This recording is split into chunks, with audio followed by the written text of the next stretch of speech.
स्वाति में आप सबका स्वागत है। तो मैं आज आपके लिए लेके आई हूँ नींबू का एक खट्टा मीठा सा अचार जो बनाना बहुत इजी है। अगर आप इसको बनाएंगे और गर्मा गर्म पराठे के साथ खाएंगे तो मज़ा ही आ जाएगा। तो देखिए ये खट्टा मीठा नींबू का अचार कैसे बनेगा। तो ये खट्टा मीठा अचार बनाने के लिए चाहिए हमें नींबू, फ्रेश बढ़िया टेस्टी नींबू जिनको हमने धुल के सुखा लिया है। अब हम इन्हें काट के इनके बीज अलग करने, क्योंकि बीज में कड़वाहट होती है और अचार के टेस्ट को भी बिगाड़ सकते हैं। तो बीज ज़रूर साफ़ करने हैं। पहले ऊपर से आप नाइफ़ की सहायता से बीज को अलग कर लीजिए। इसके बाद जब ऊपर से आप नींबू से बीज हटा लेंगे, नींबू को और काटिए और अंदर से चेक करिए कहीं बीज रह ना जाए। ये जो फाकियाँ इनको खोल खोल के चेक कर लीजिए, सारे बीज हटा दीजिए। ये काम बस करना आपको है, इसके बाद तो आपका अचार बहुत जल्दी बन जाएगा। तो हमने अब इस तरीके से सारे नींबुओं को अपने साफ़ किया है। एक राज की बात बताऊँ, आलू की सब्जी हो, गर्मा गर्म पराठे और ये अचार हो तो मज़ा आ जाएगा। और बच्चों को तो इतना पसंद आता है, क्योंकि खट्टा मीठा अचार तो बच्चों को बहुत पसंद आता है। अगर आने वाले टाइम में लंच में दीजिएगा, मज़ा आ जाएगा। नींबू हमने साफ़ कर लिए हैं। अब एक मिक्सी के जार में सारे नींबुओं को आप ट्रांसफ़र करिए और हमें दरदरा पेस्ट बनाना है। ध्यान रखिएगा, बिल्कुल महीन पेस्ट नहीं, दरदरा पेस्ट। तो सारे नींबू पिस चुके हैं, इन्हें हम एक बड़े से मिक्सिंग बोल में ट्रांसफ़र कर लेंगे।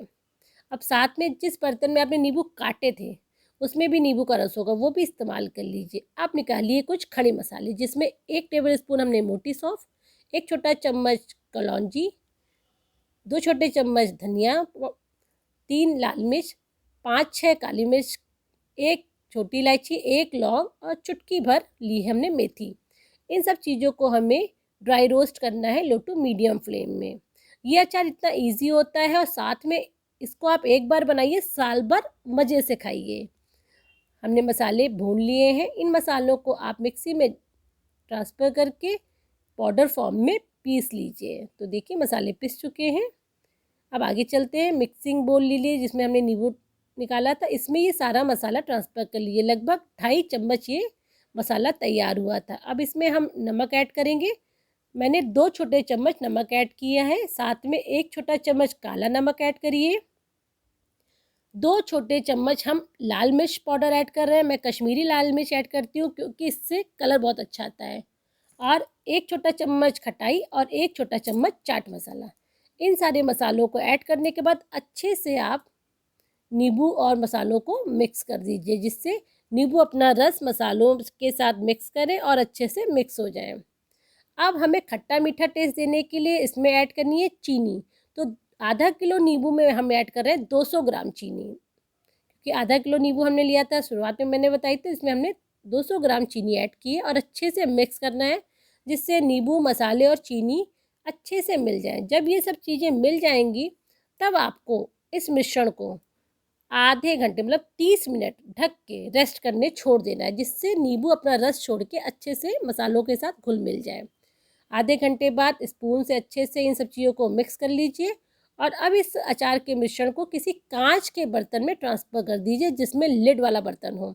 आप चाहें तो कांच के जार, जैसे कांच के जो कंटेनर होते हैं ना, उसमें भी आप इसको रख सकते हैं, मगर कांच का ही बर्तन होना चाहिए। अब ऊपर से लिड को ढकिए और 5 दिन हमें इसे धूप दिखानी है।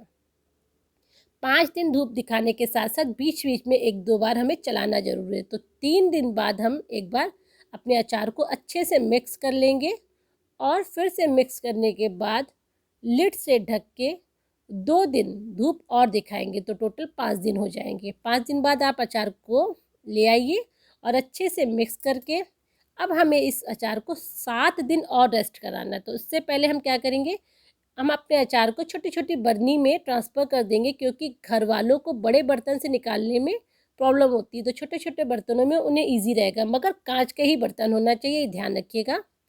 तो हम इस तरीके से छोटी छोटी बर्नी या छोटे छोटे जार में अपने इस अचार को ट्रांसफ़र कर लेंगे और 7 दिन बाद इसको इस्तेमाल करेंगे। 5 दिन धूप में और 7 दिन हम ऐसे नॉर्मल टेम्परेचर पे। तो इस अचार को आप एंजॉय करिए, आपका अचार तैयार है। साल भर आराम से खाइए, मज़े आएंगे। तो आपको ये अचार पसंद आया तो लाइक करिएगा, कमेंट में ज़रूर बताइएगा कैसा लगा। Thank you for watching, bye bye.